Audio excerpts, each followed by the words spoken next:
Hello दोस्तों, कैसे हो आप सब। चलिए हम फिर एक नेक्स्ट टॉपिक की तरफ चलते हैं। बिल्कुल आसानी से आपको समझ में आ जाएगा। अच्छा हाँ, हम पाई चार्ट बताने से पहले कुछ इसके बारे में डिस्कस करना चाहेंगे। पाई चार्ट ना समझना बहुत आसान है, लेकिन इसके लिए कुछ इंस्ट्रक्शन यानी निर्देश हैं। निर्देश आप समझिए, पूरी सवाल आपके कदमों के नीचे खड़ी होगी, बस आपको उस पर चलना होगा, आ जाएगी ऑटोमेटिक। देखें क्या होता है ना, सबसे पहले आपको डिग्री को समझना होगा। ठीक है, कितने डिग्री का आंसर है, ठीक है, ये समझना होगा। और सबसे पहले आपको एक बात बता देते हैं, अगर आप इन सभी को ऐड करेंगे तो आपका कितना आएगा, 360 डिग्री। ये एक मानक रेशियो है और ये माना गया भी 360 डिग्री आपका परिपूर्ण होता है। एक क्या होता है वृत्त में, ठीक है, एक वृत्त में आपका क्या होगा 360 डिग्री। ठीक है, ये चीज आप समझ गए। और इसके बराबर एक एवरेज लेकर आप परसेंट कर सकते हैं, मतलब 100%। ठीक है, आप मान सकते हैं, ठीक है, और ये सही भी रहेगा। ओके, पहली बात हो गई। और दूसरी बात क्या है कि अगर आप पाई चार्ट लगाना चाहते हैं तो देखिए कुछ चीज़ें तो ज़रूरी है, क्योंकि आपको कहीं कहीं पर क्या दे देता है, प्रतिशत निकालने के लिए। अगर आपको प्रतिशत न यहाँ पर ना समझ में आया हो, अगर आप बहुत न्यू बॉयज हो या फिर आपको कुछ नहीं आता, अगर आप सीखना चाहते हैं प्रतिशत, तो हमारे पिछले वीडियो में जाकर देख लीजिए, हमारे प्लेलिस्ट में है परसेंट का। ठीक है, उसमें बहुत छोटे आंकड़े से बताया गया है कि प्रतिशत कैसे सीखा जाए। और इसका एक और रेशियो एंड प्रोपोर्शन, आपको अनुपात आना जरूरी है। ठीक है, और थोड़े बहुत फ्रैक्शन, तभी तो आप इस चैप्टर को बहुत अच्छे से समझ पाएंगे। ठीक है, तो चलिए हम अपने टॉपिक की तरफ चलते हैं। देखिए निर्देश हमने बताया पढ़ना बहुत जरूरी, तो निर्देश पढ़ते हैं। दिए गए पाई ग्राफ में क्या कह रहा है, दिए गए पाई ग्राफ में एक मकान बनाने एक मकान के बनाने में किए गए व्यय का ब्यौरा, मतलब किए गए खर्च का ब्यौरा है। मान लीजिए आप स्वयं ओनर हो, ठीक है, किसी मकान के मालिक होने जा रहे हो और आपने क्या मकान बनवाया और उसमें क्या क्या खर्चा आया ये आप जानना चाहते हैं। तो भैया उसमें जानते हो सीमेंटवा लगेगा, और क्या है, लकड़ी कुछ लगेगी छत ढालने के लिए। ठीक है, अब निरीक्षण के लिए कुछ जरूरी है, मजदूरी भी चाहिए। ठीक है, सीमेंट रहेगा, इस्पात रहेगी और ईंट तो लगेगी। इतना आपको जनरल नॉलेज होना चाहिए। ठीक है, ये आपको है। तो चलिए हम चलते हैं क्वेश्चन की तरफ। हमने अच्छा कुछ यहाँ तक पढ़ा, व्यय का ब्यौरा हो गया। इस निर्माण में कुल रुपए 6 लाख व्यय हुई। कितने भाई, 6 लाख। ठीक है, इतना समझ में आ गया। अब चलिए क्वेश्चन फर्स्ट क्या है, सीमेंट के मद पर किए गए व्यय की धनराशि कितनी है। सीमेंट के मद पर, अब देखिए हमने क्या बताया, आपको परसेंट आना जरूरी है। और ये जो डिग्री है ना, इसको समझ, जैसे 360 डिग्री का अंश है, तो ये आपको जानना जरूरी है कितने अंश का कोण बना रहा है। तो यहाँ पर 360 एक वृत्त बन जा रहा है आपको, तो ये बहुत जरूरी है। ठीक है, तो आपको क्या कहा, सीमेंट पर क्या है 72 डिग्री, 72 डिग्री। अब बटे में टोटल रहेगा भाई, तभी तो निकाल पाएंगे आप। ठीक है, बटे में टोटल, तो देखिए इसका खर्च पूछा है ना, तो 72 डिग्री लिख सकते हैं आप, तो 360। ठीक है, अब यहाँ पर टोटल खर्चा दिया है, इस निर्माण में कुल 6 लाख रुपए व्यय हुए। ठीक है, अब हम पूछे टोटल क्यों लिखें, क्योंकि यहाँ पर छोटा छोटा वो रुपया तो दिया नहीं है कि व्यय का इतना हो गया, तब तो आपका क्वेश्चन पहले भी सॉल्व हो चुका था। तो इसलिए सबसे पहले आपको व्यय का लेना जरूरी है। टोटल लेंगे तो 360 डिग्री का कोण जब आप बनाएंगे तो 360 में क्या है कि ये 54, मान लीजिए 360 रुपया है, रुपया ले लीजिए और बराबर 6 लाख ले लीजिए और 54। ठीक है, तो 360 में 54 मतलब आपको 6 लाख में 54 का निकालना है। तो सिंपल आप क्या काम करेंगे, 6 लाख रुपए, 6 लाख को अपने यहाँ लिखेंगे। ठीक है, ये आ गए आंकड़े आपके। यहाँ पर देखिए इकाई, दहाई, सैकड़ा, हजार, 10,000, लाख। 6 लाख है तो इकाई, दहाई, सैकड़ा, हजार, 10,000, लाख। अब इनको काटिए, बहुत आसानी से आप काट सकते हैं। देखिए 0 से 0 कट।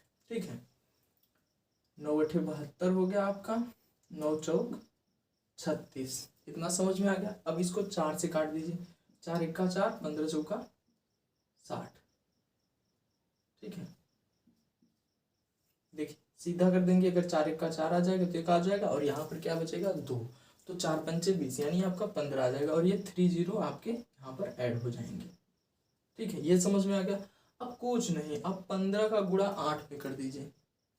ठीक है, सिंपल 8 पंच 40 हो जाएगा आपका ये, और 8 एक का 8 4 12, और कितने जीरो हैं ये जोड़ दीजिए, 3 जीरो है, 1 2 3, ठीक है। या 15 अट्ठे 120 आप डायरेक्ट कर सकते हैं, और जितने जीरो हैं वो भी लगा सकते। देखिए इकाई दहाई सैकड़ा हजार 10,000 लाख, 1,20,000 आपके आंसर आ गए। तो हुआ ना बात। ये देखिए समझना, बस थोड़ा सा समझिए, पूरा आंसर आपका आ जाएगा। कितना आसान है, ठीक है। तो आपका ये क्या हो गया आंसर। क्या पूछा था, सीमेंट के मद पर किए गए व्यय की धनराशि कितनी है। अगर आप स्कूल के छात्र हैं तो आपको डायरेक्ट आंसर नहीं लगाना है, ये हम बता रहे हैं कंपटीशन वालों के लिए। आपको कैसे लगाना है, स्कूल के छात्र हैं तो सिंपल लिखना है सीमेंट के मद पर किए गए धनराशि 1,20,000 है, तब आपको नंबर परिपूर्ण मिलेगा, ठीक है। चलिए अब देखिए, अगर आप कंपटीशन वाले हैं तो भाई डायरेक्ट वहां पर ऑप्शन रहेगा, 4 ऑप्शन रहेगा। कुछ संख्याएं 1 2 3 4 में रहेंगी, या फिर नन ऑफ दीज दिया रहेगा लास्ट में, या उपरोक्त सभी दिया रहेगा, या फिर कुछ ऐसे संख्याएं बांटी रहेंगी, ठीक है, या चारों में संख्याएं रहेंगी। देखिए सेकेंड क्वेश्चन है, मजदूरी की मद पर व्यय की गई धनराशि। मजदूरी की मद पर व्यय की गई धनराशि, एक बात की गई धनराशि इस्पात पर आए व्यय की गई धनराशि से कितनी अधिक है। बात तो सिंपल है। देखिए इस्पात कहाँ है भाई, 54, और मजदूरी कितनी है 90 डिग्री, और ये 54 डिग्री। तो सबसे पहले आप निकाल लीजिए इनको। देखिए हम 54 का निकाल लेते हैं, 54 डिग्री का है बटे 360, और यहाँ पर 6 लाख का, ठीक है। अब 10 से हमने 10 का कैंसिल आउट कर दिया, ये चीज समझ में आ गई। अब क्या है, 9 छक्के 54 हो जाएगा आपका ये, और 9 चौक 36 ये हो जाएगा, ठीक है। अब वही 4 इक्का 4 और 15 चौका 60 हो जाएगा आपका, और 3 जीरो यहाँ पर आ जाएंगे, ठीक है। अब 15 छक्का क्या हो जाएगा आपका, क्या हो जाएगा 90, ठीक है। और सॉरी 15 छक्का 90, और 3 जीरो ऐड करेंगे। आप सोचेंगे ये जीरो जीरो कहाँ से बढ़ाते जा रहे हैं, तो यहाँ पर देखिए 15 छक्का 90 हो गया, और ये 3 जीरो बचे थे नहीं भाई, तो 3 जीरो हमने ऐड कर दिया। ये आपका क्या आ गया इस्पात, ठीक है। अब आपको निकालना क्या है भाई, मजदूरी की मद पर। अब मजदूरी का निकाल लेना है, ठीक है। तो सिंपल हमने ये तो निकाल लिया इस्पात का, अब मजदूरी का देख लेते हैं। 90 डिग्री बटे 360, 6 लाख, ठीक है। 10 से 10 कैंसिल आउट हो गया, ये समझ में आ जाएगा। 9 एक का 9, ठीक है, और 9 चौक 36, वही 15 चौका 60, और 4 एक का 4 कट गया, ठीक है। तो सिंपल यहाँ पर देखिए क्या बचा आपका, 3 जीरो तभी है, 15 एक का 15 करेंगे, और ये 1 जीरो ये, और 3 जीरो ये, तो 1 2 3 3 और 1 4, ठीक है। इतने आपके क्या आ गए मजदूरी की, ठीक है। अब आपसे पूछा क्या है, धनराशि पर इस्पात पर आए व्यय की राशि से कितनी अधिक है। तो सिंपल आप 15,000 कितना आया है, इकाई दहाई सैकड़ा हजार 10,000 लाख, ठीक है। तो 1,50,000 में से कितना घटाना है आपको, 90,000। तो सिंपल आपका क्या आ जाएगा, अब तो आपको समझ में आ जाएगा कि 60,000 लगभग आ जाएगा आपका। देखिए और जीरोस हैं, 1 2 3 4, इकाई दहाई सैकड़ा हजार 10,000 लाख, ठीक है। और ये इकाई दहाई सैकड़ा हजार 10,000 90,000 है। सब्ट्रैक्ट करेंगे तो 0 0 0 0, अब 15 में से 9 जाएगा तो 6, यानी आपका 60,000 आंसर आ जाएगा। और आंसर क्या है, आप डायरेक्ट लिख सकते हैं कि इस बात पर आए व्यय की राशि से 60,000 अधिक है, ये आपका आंसर हो जाएगा, ठीक है। अब यहाँ तक आपको समझ में आ गया, हम चलते हैं नेक्स्ट क्वेश्चन की तरफ। आप समझ तो रहे हैं ना कि हम कहाँ से ले रहे हैं। देखिए मजदूरी का 90 डिग्री यहाँ से लिए थे, और इस बात का पूछा था ना, तो इस बात का 54 डिग्री यहाँ से लिए थे। हमने पहले भी आंकड़ा बता दिया था, 360 बराबर आप 100% मान सकते हैं, ठीक। ये जनरल आंकड़ा है। अब सीमेंट इस्पात तथा निरीक्षण पर कुल मिलाकर व्यय की गई धनराशि, ठीक है, कुल व्यय का कितने परसेंट है। ये देखिए सवाल बहुत आसान है, ठीक है। सीमेंट इस्पात तथा निरीक्षण पर, तो सबसे पहले आप सीमेंट लिखिए 72, और उसके बाद क्या है भाई इस्पात 54, 72 डिग्री, 54 डिग्री तथा निरीक्षण क्या है 54।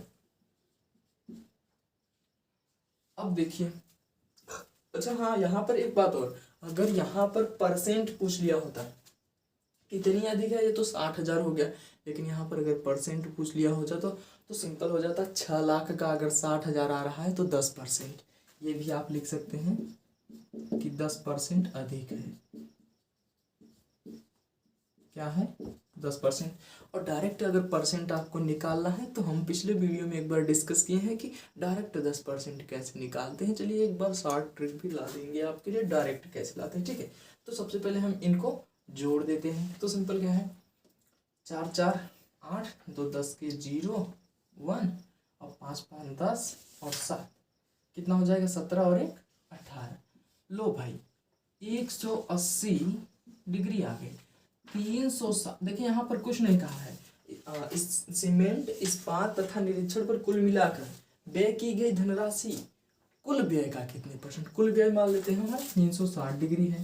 अब 360 का 180, तो भैया ये बात बताइए 18 दूना 36, यानी 18 दूना 36 360 आ रहा है, या 180 दूना 360 हो जाएगा। तो ये बात बताइए कि अगर ये 4 है, 4 बराबर 100%, एक आंकड़ा लीजिए, 4 बराबर 100%, तो 2 बराबर क्या हो जाएगा 50% ना। तो सिंपल हम काहे इतना झमेला करें, डायरेक्ट करके रख देते हैं कि 180 आया है तो हमारा 50%। ठीक है, तो 50% आपका क्या हो जाएगा आंसर, क्या हो जाएगा आंसर हो जाएगा। अगर आप नहीं मानते तो 6 लाख जो है ना बटे 2 कर दीजिएगा, आपका सॉल्व आंसर। ठीक है, तो अभी एक क्वेश्चन और बताते हैं, बने रहिए तब तक। सो चलिए दोस्तों, ये हमारा नेक्स्ट क्वेश्चन है। नेक्स्ट क्वेश्चन भी बहुत आसान है। ठीक है, बस समझने की बात है। देखिए, मजदूरी कीमत पर की गई व्यय की गई धनराशि, तो सबसे पहले मजदूरी का ले लेते हैं भाई। ठीक है, यहाँ पर हो गया। अब क्या है, निरीक्षण पर की गई धनराशि से कितनी अधिक है। निरीक्षण क्या है आपका 54। ठीक है, तो सीधा हम सब्ट्रैक्ट कर देते हैं 54 डिग्री। ओके, अब जो भी आएगा हम उसका निकाल देंगे, क्या समझ रहे हैं, डायरेक्ट निकाल देंगे जो भी उसका आंसर रहेगा। तो 54, अगर 90 में से 54 घटा देंगे तो आपका क्या आ जाएगा, 10 में से 4 जाएगा 6, और यहाँ पर क्या बचेगा, 8 में से 5 जाएगा 3, 36 डिग्री। अब एक बात बताइए, अगर हमारा 360 डिग्री बराबर कितना है 6 लाख। ठीक है, 6 लाख है, तो अब 36 डिग्री का क्या होगा, यानी समझ रहे हैं 10% पूछ रहा है, तो 10% निकालने के लिए 60,000 डायरेक्ट हो जाएगा। ठीक है, अगर आप नहीं निकाल पा रहे हैं तो निकाल कर दिखा देते हैं। जैसे देखिए 36 बटे 360 और यहाँ पर 6 लाख। ठीक है, गुणा कर लीजिए, अगर नहीं भी किया है तो यहाँ का मतलब समझिएगा कि गुणा है। ठीक है, तो सिंपल कट हो जाएगा। 36 1 36, देखिए 60,000 आ जाएगा। एक इकाई, दहाई, सैकड़ा, हजार, सॉरी इकाई, दहाई, सैकड़ा, हजार, 10,000, 60,000 आपका आंसर। ठीक है, तो या तो आप डायरेक्ट भी कर सकते हैं या फिर ऐसे करके कर सकते हैं। ठीक है, तो सो ये क्वेश्चन आपका समाप्त हुआ। अगले क्वेश्चन की तरफ चलते हैं।